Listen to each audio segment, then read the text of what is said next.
야훼께서 회막에서 모세를 부르시고 그에게 말씀하여 이르시되 이스라엘 자손에게 말하여 이르라. 너희 중에 누구든지 야훼께 예물을 드리려거든 가축 중에서 소나 양으로 예물을 드릴지니라. 그 예물이 소의 번제이면 흠없는 수컷으로 회막문에서 야훼 앞에 기쁘게 받으시도록 드릴지니라. 그는 번제물의 머리에 안수할지니 그를 위하여 기쁘게 받으심이 되어 그를 위하여 속죄가 될 것이라. 그는 야훼 앞에서 그 수송아지를 잡을 것이요 아론의 자손 제사장들은 그 피를 가져다가 회막문 앞 제단 사방에 뿌릴 것이며 그는 또 그 번제물의 가죽을 벗기고 각을 뜰 것이요 제사장 아론의 자손들은 제단 위에 불을 붙이고 불 위에 나무를 버려놓고 아론의 자손 제사장들은 그 뜬 각과 머리와 기름을 제단 위에 불 위에 있는 나무에 버려놓을 것이며 그 내장과 정강이를 물로 씻을 것이요 제사장은 그 전부를 제단 위에서 불살라 번제를 드릴지니 이는 화제라. 야훼께 향기로운 냄새니라. 아멘. 오늘은 이 레위기 함께 읽은 레위기 1장 1절부터 9절까지의 말씀을 근거로 가장 위대한 감사라는 제목으로 우리 함께 말씀 나누고 함께 기도하기를 원합니다. 때는 2015년도였습니다. 충남 서산 지역에서 약 6개에서 7개의 교회가 연합을 해서 중고등부 여름 수련회, 여름 성경학교를 했다고 합니다. 이 여름 성경학교에는 무려 중고등학생들만 1000여 명이 모이는 매우 큰 성경학교가 되었고, 이 성경학교는 매우 성황리에 성공적으로 끝나는 듯 했습니다. 그런데 수련회가 끝나고 며칠 뒤에 수련회를 담당했던 담당 교역자와 해당 장로님 총 5분이 검찰에 송치되는 그러한 사건이 있었습니다. 이는 언론화가 돼가지고 기사화돼가지고 많은 사람들에게 읽혀지고 했는데요.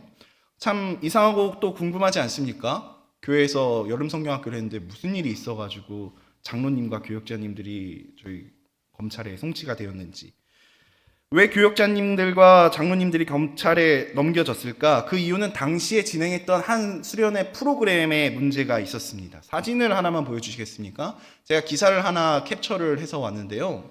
기사 내용은 이렇습니다. 산염소를 죽여 가죽을 벗긴 교회 검찰 수사 받는다 라는 제목의 기사, 이런 기사들이 되게 많이 났어요. 수련회 중에 문제가 되었던 프로그램이 있는데 그게 어떠한 내용이냐면은 살아있는 소를 죽여서 오늘 우리가 함께 읽었던 이 레위기 본문 말씀 그대로 번제를 드렸고, 해당 장면을 유튜브로 생중계를 했기 때문에 그게 문제가 되어서 교역자님들과 장로님들이 검찰에 송치되는 그러한 사건이 있었다고 합니다. 우리나라에는 동물보호법이 있는데요. 그 공개된 장소에서 동물을 잔인하게 죽이거나 그러면은 동물 학대로 규정하고 징역 또는 벌금형에 처해질 수 있다라는 법이 있다라고 합니다. 동물을 죽이는 이 장면을 1000여 명의 중고등학생들 앞에서 또 영상으로 송출했기 때문에 교역자와 해당 담당 장로님들이 이제 그 검찰에 송치된 것이죠. 저 또한 당시에 유튜브로 이 영상을 이제 보았던 기억이 있는데요. 지금도 이제 예화로 한번 볼까 하고 찾아봤는데 해당 영상이 삭제되어 지금은 찾을 수가 없더라고요. 물론 제가 당시 현장에 있었던 것도 아니고 단순히 영상을 통해서 그 사건을 접했음에도 불구하고 정말 그 피와 뼈와 살이 튀는 그러한 잔혹한 광경으로 인하여서 순간순간 멈칫멈칫 미간을 찌푸리면서 고개를 돌렸던 그런 기억이 납니다. 실제로 기사에 따르면 그 1000여 명의 학생 중 몇 명은 그 잔혹함 때문에 정신적인 충격을 받았고 그로 인하여서 정신과 치료를 받기도 했다라는 기사가 있기도 합니다. 정말 너무나도 섬뜩하고 끔찍하고 잔인한 장면이었고 2번은 보고 싶지 않다라는 생각이 드는 그러한 영상이었던 것 같습니다. 오늘 우리가 함께 읽은 이 레위기 1장 1절부터 9절까지는 하나님의 백성이라면 무조건 해야 하고 지켜야 하는, 따라야 하는 번제를 드리는 방법에 대해서 소개하고 있습니다. 오늘은 이 번제에 대해서 함께 우리가 말씀을 나눠보기를 원하는데요. 특별히 이 시간에는 우리가 다 같이 타임머신을 타고 좀 이렇게 과거, 구약 시대의 유대인이 되어서 한번 이 번제를 드려봤으면 좋겠습니다.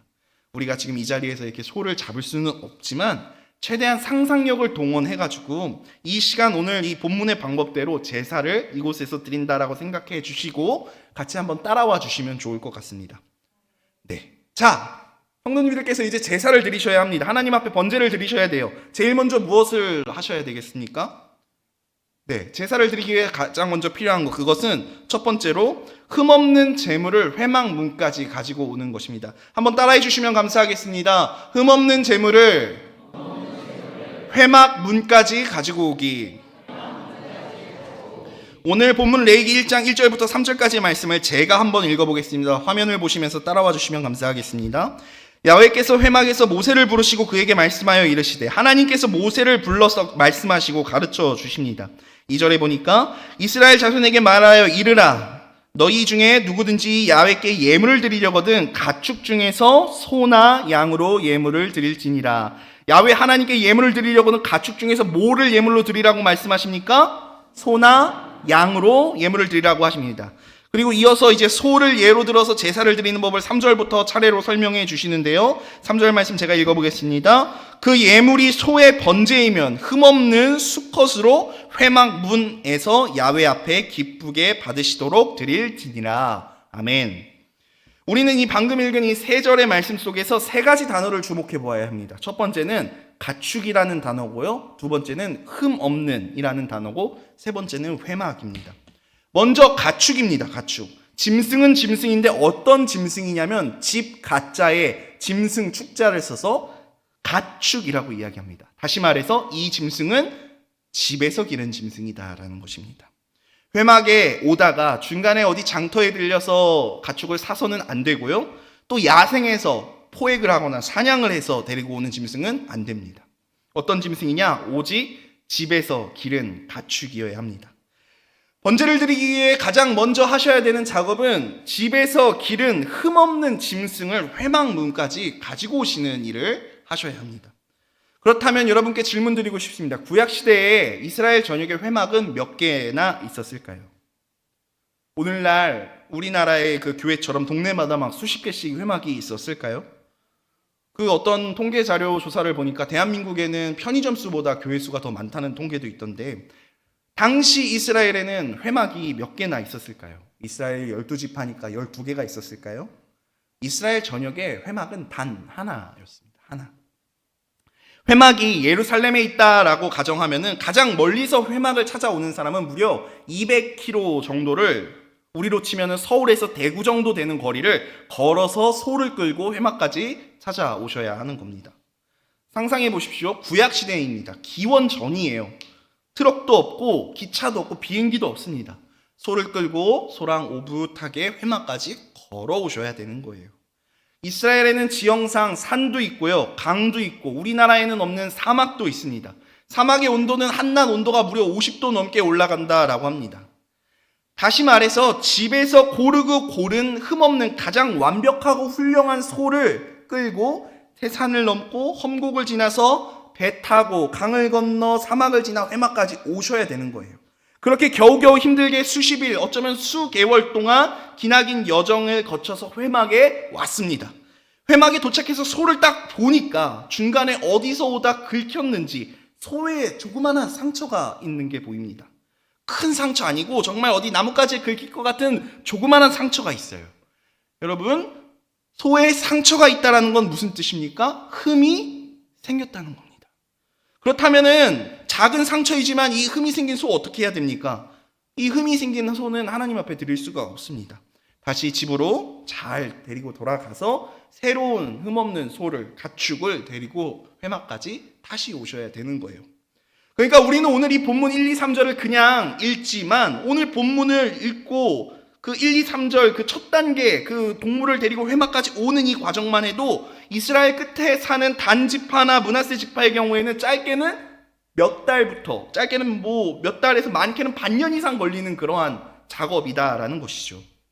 시간 관계상 어찌 겨우겨우 해서 흠없는 소를 회막까지 이렇게 모시고 왔다라고 생각해 보겠습니다. 자, 흠없는 소를 회막까지 들고 오셨습니다. 그렇다면은 두 번째로 번제를 드리기 위해 하셔야 되는 것, 여러분 무엇을 하시겠습니까? 두 번째로는 가지고 오신 소의 머리에 손을 얹고 안수를 하시면 됩니다. 한번 따라해 주시겠습니까? 소 머리에 손을 얹고 안수하기. 오늘 본문 4절을 한번 보겠습니다. 4절에 보니까 이렇게 나옵니다. 그는 번제물의 머리에 안수할지니. 여기서 그는 소를 끌고 온 그 사람을 말합니다. 성도님을 이야기해요. 그를 위하여 기쁘게 받으심이 되어 그를 위하여 속죄가 될 것이라 라고 말씀합니다.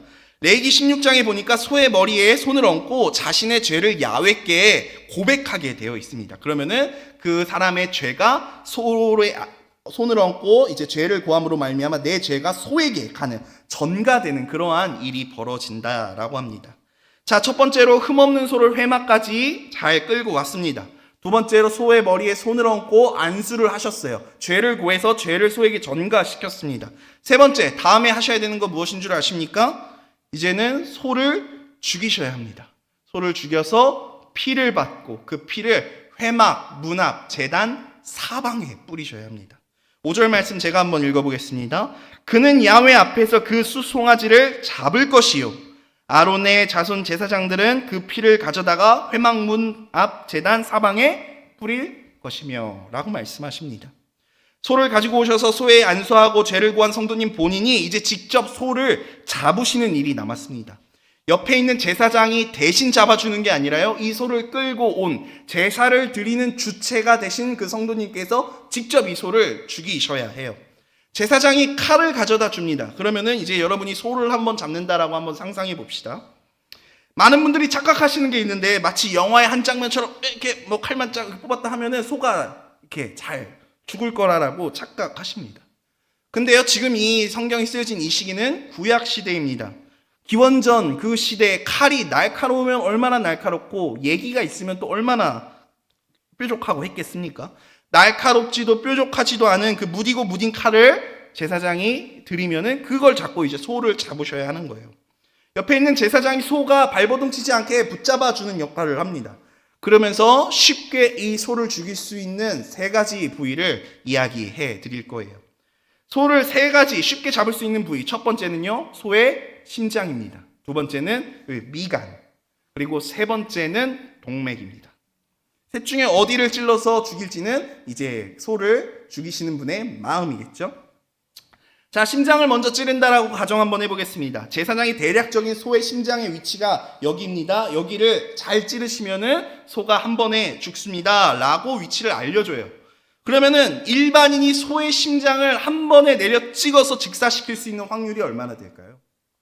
전문 도축업자가 아닌 이상 심장을 찔러 죽이기 위해서는 칼로 수십 번을 찌르고 찍고 난도질을 해야 소가 죽는다라고 합니다. 그렇게 수십 번의 그 심장이 뚫릴 때마다 이 소가 가만히 있을까요? 그럴 리가 없죠. 발버둥을 치고 내 옷과 내 얼굴과 내 머리와 내 온몸에는 이 소의 피로 인하여서 그냥 그 피로 완전 젖어 버릴 것입니다. 심장은 좀 잔인한 것 같으니까 그러면은 다른 곳, 아까 미간을 한번 해볼까요? 미간을 찔러서 한번 우리 죽여볼까요? 눈과 눈 사이를 미간이라고 부르지 않습니까? 이 미간에 만지면은 우리도 여기 뼈가 있듯이 소도 뼈가 있다고 합니다. 그래서 그 뼈를 뚫어서 미간을 완벽하게 찌르기 위해서는 온몸에 체중을 실어서 한 번에 찍어야지 소가 그 자리에서 즉사한다라고 합니다. 근데요, 문제가 있습니다. 소가요, 눈이 있어요. 미간 사이로 칼이 들어오는 것을 이 소가 봐요. 그러면 소가 어떻게 하는 줄 아십니까? 고개를 돌립니다. 그러면은 이 칼이 어디로 향하겠습니까? 눈으로 향합니다. 눈으로 향하는 거예요. 칼은 소의 눈을 찌르게 됩니다. 소의 안구가 터져 나가는 거예요. 눈이 하나 없다고 이 소가 죽었을까요? 그럴 리가 없죠. 눈 하나 없다고 결코 생명 죽지 않습니다. 한 번에 미간을 정확하게 꿰뚫어 찔러 죽일 수 있는 사람 그리 많지 않을 것입니다. 결국 심장과 마찬가지로 그 미간을 찍고 또 찍어야지만 이 소가 죽는다라는 것이죠. 그러다 보면 결국 소의 눈이, 양쪽 눈이 다 터지고 그 머리와 얼굴이 다 으스러져야 그것이 끝난다라고 합니다. 너무 징그러우시죠? 그러면 마지막 남은 것은 동맥 하나 남았습니다. 동맥을 칼로 자르게 되면 어떤 일이 벌어지냐면은 자르면은 15분에서 25분 정도 소가 죽는데 시간이 걸린다라고 합니다. 동맥으로 처음 칼로 소의 동맥을 처음 딱 끊으면은 먼저는 피가 분수처럼 뿜어져 나온다고 합니다. 소에 칼을 댄 제사를 드리기 위해 찾아온 그 성도의 온 몸에 소의 피를 뒤집어 쓰게 되어 있어요. 그렇게 피를 다 뒤집어 쓰고 죽어가면서 발버둥 치는 그 소를 이렇게 15분에서 25분 동안 꽉 붙잡고 있으면은 소가 서서히 죽어간다라고 합니다. 심장이 찢기고 눈이 터지고 피가 튀고 이렇게 처참하고 끔찍한 것이 오늘날 이 구약의 제사인 것입니다. 이렇게 소를 죽였다면 이제 제사장이 그 피를 받습니다. 그 피를 받아가 어떻게 하냐면은 그 피를 제단 사방에 그것을 뿌린다고 합니다. 사방, 동서남북 사방으로 가서 그 피를 이렇게 뿌린다라고 합니다. 상상이 되십니까? 회막의 상황? 소를 잡은 내 옷이며 얼굴이며 내 몸이며 할 것 없이 지금 나는 온몸에 소의 피를 뒤집어 쓰고 있어요. 소를 잡는 과정에서 살점도 튀었고 뼈 조각이 난자하고 그 파편이 떨어지고 척수가 흐르고 막 그런 상황이에요. 제사장은 또 거기에다가 뭐 한술 더 떠서 그 피를 받아다가 동서남북 사방에 그것을 뿌리고 있습니다. 이 번제를 드리는 이 상황 지금 얼마나 끔찍하겠습니까? 끝이 아닙니다. 이 과정을 마치고 나면 무엇을 하셔야 되는 줄 아십니까? 네 번째입니다. 네 번째로 하셔야 될 것은 가죽을 벗기고 각을 뜨는 일입니다. 6절 말씀 다 함께 읽어보겠습니다. 6절 말씀 함께 읽겠습니다. 시작. 그는 또 그 번제물의 가죽을 벗기고 각을 뜰 것이요. 네, 소의 가죽을 벗기셔야 합니다. 저 예전에 그 생닭을 사다가 시장에서 집에서 닭껍질을 한번 벗겨본 적이 있는데요.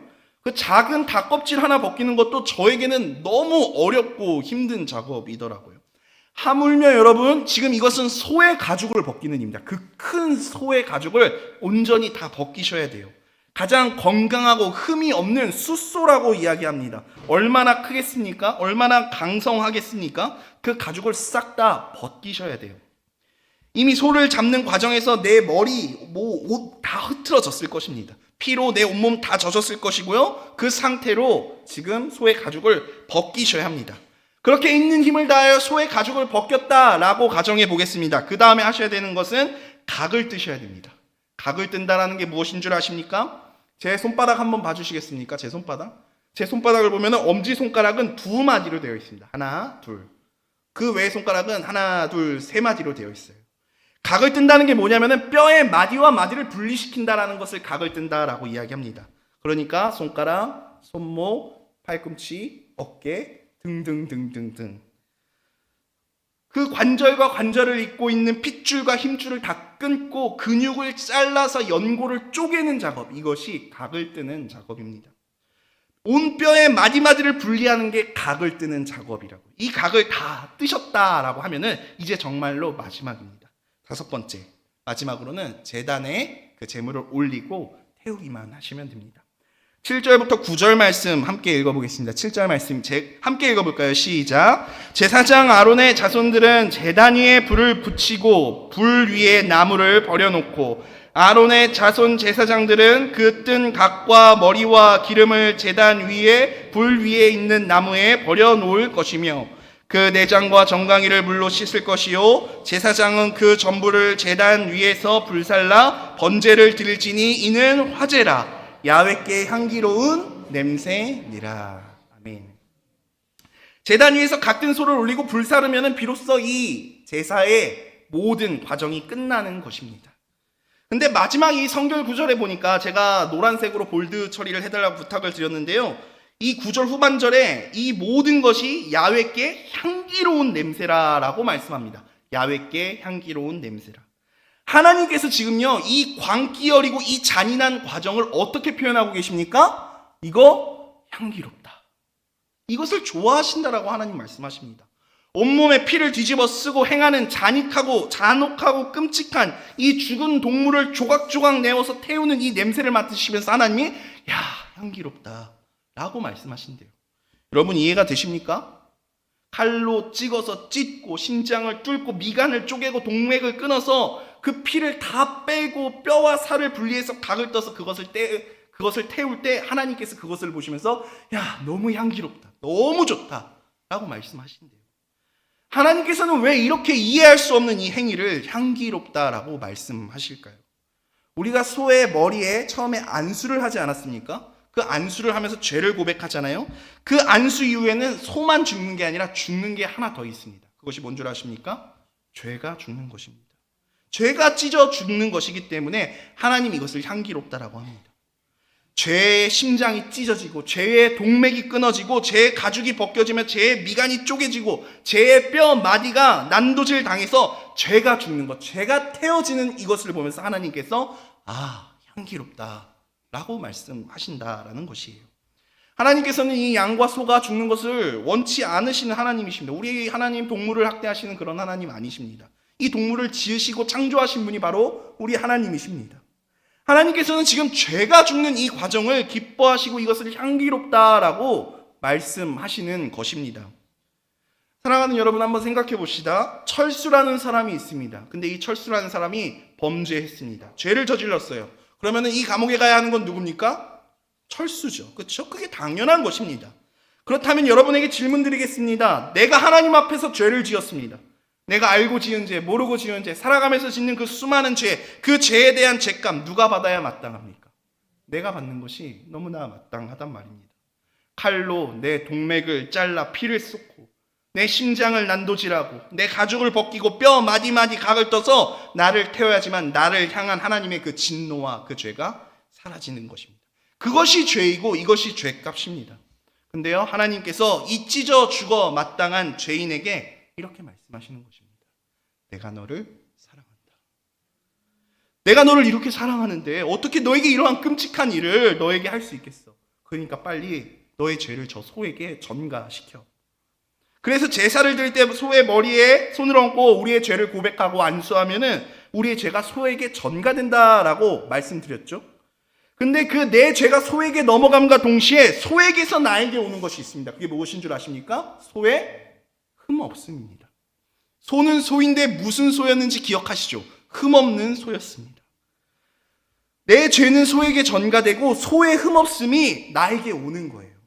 레위기에 보니까 죄와 관련이 없는 제사는 하나님께서 다리가 하나 없을지라도 흠이 있더라도 그 제물을 받겠다라고 말씀하시는데, 죄와 관련된 제사는 무조건 흠이 없는 제물이어야 된다라고 말씀하십니다. 오늘날 이 땅을 살아가면서 내가 죄를 지었습니다. 그 죄는 내가 감당해야 되는 것이 당연한 것입니다. 죄를 지은 내가 감당하는 것이 맞아요. 어떻게 감당합니까? 오늘 이 소가 감당한 고통을 내가 당하면 되는 거예요.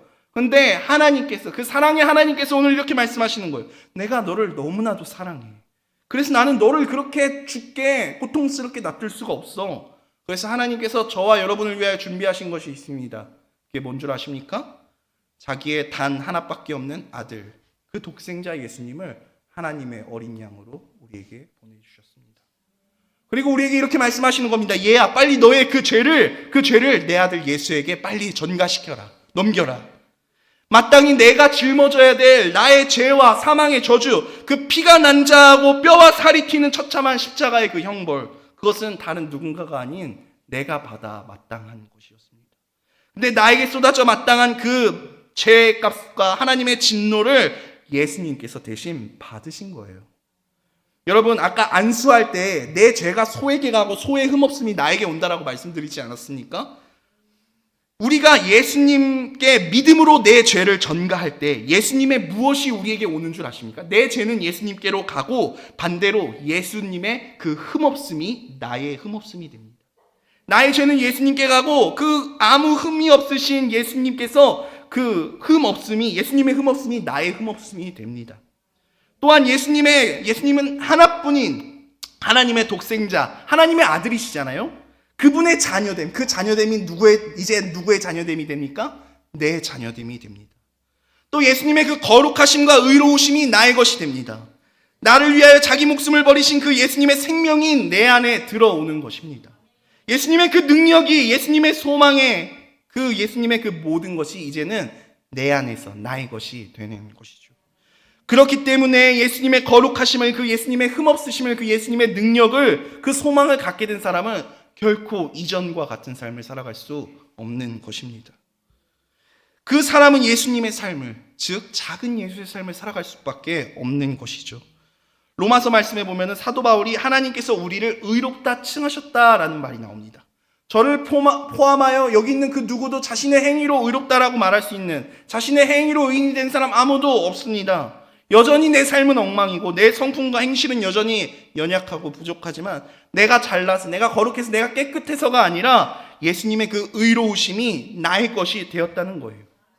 그것을 우리는 칭의라고 부릅니다. 이제 말씀을 정리하길 원합니다.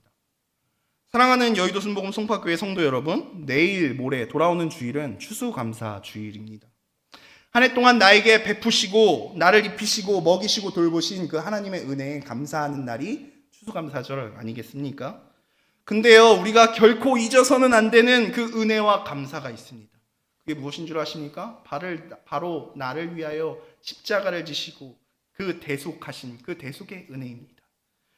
우리는 너무나 부끄럽게도 그 신앙의 경륜이 쌓이면 쌓일수록 그 은혜와 사랑을 너무나도 당연한 것으로 잊고 살아갈 때가 너무나 많이 있는 것 같습니다. 우리가 만약 나를 위하여 그 모진 고난을 당하신 그 하나님의 은혜를 기억하지 못하고 그것에 감사하지 못한다면 단언컨대 우리는 가장 중요한 감사의 제목을 잊고 살아가는 것일 것입니다. 예수님께서 내가 당해야 될 그 죄값, 그 순환과 그 고통을 아무 죄도 흠도 없으신 그분께서 나를 대신하여 그 모든 것을 짊어지시고 고쳐 당하셨습니다. 이 복된 소식을 믿고 그 은혜를 깨달은 사람이라면 마땅히 이것에 감사해야 되는 줄 믿습니다. 이 시간 우리가 말씀을 생각하시면서 함께 찬양하고 기도하며 나아갔으면 좋겠습니다. 우리가 오래 불러 너무나도 익숙한 그 찬양인데요, 함께 찬양했으면 좋겠습니다. 우리 보좌 앞에 모였네.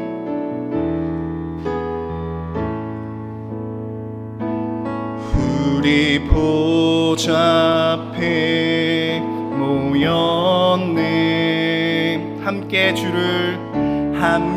주를 찬양하며 하나님의 사랑, 하나님의 그 아들 주셨네. 그분의 피로 우리는 구원받았네.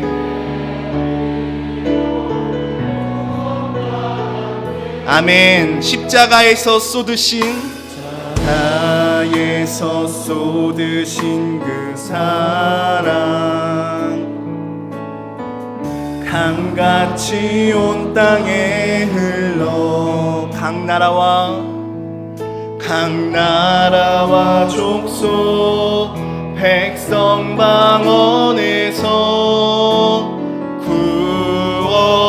구원받고 주 경배 드리네. 우리 함께 선포합시다. 구원하심이 보좌에 앉으신 우리 하나님과 어린 양께 있도다. 구원하심이 보좌에 앉으신 우리 하나님과 어린 양께 있도다. 우리 이 시간 한 번 더 찬양하실 때는 자리에서 일어나셔서 함께 찬양하겠습니다. 우리 보좌 앞에 모였네. 함께 주를 찬양하며 하나님의 사랑 그 아들 주셨네. 그의 피로 우리는 구원받았습니다. 그의 피로 우리 구원받았네.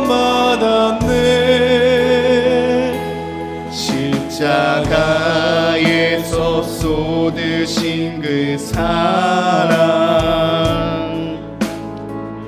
강같이 온 땅에 흘러 강나라와 족속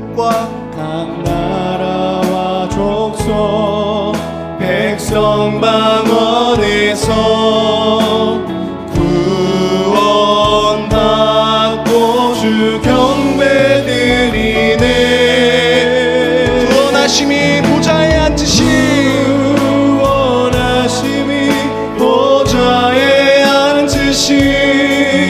우리 하나님과 어린 양께 있도다.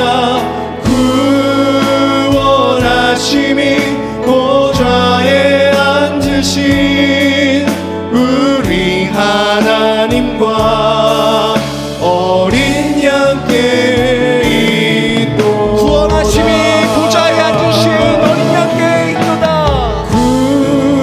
구원하심이 보좌에 앉으신 우리 하나님과 어린 양께 있도다. 구원하심이 보좌에 앉으신 우리 하나님과. 우리 다시 한번 전심으로 선포하며 나아갑니다. 오직 구원하심이 보좌에 앉으신 어린 양께 있도다. 할렐루야. 구원하심이 보좌에 앉으신 우리 하나님과 어린 양께 있도다. 구원하심이 보좌에 앉으신 우리 하나님과 어린 양께 우리 함께 찬양합니다. 어린 양 찬양하리. 어린 양 찬양하리. 내 평생 그 하나로 충분해요. 어린 양 찬양하리. 내가 주의 임재 안에서 어린 양 찬양하리. 어린 양 찬양하리. 내 평생 그 하나로 충분해요. 아멘. 어린 양 찬양하리. 우리 다시 한번 전심을 다하여 고백하며 나아갑니다. 어린 양 찬양하리. 아멘.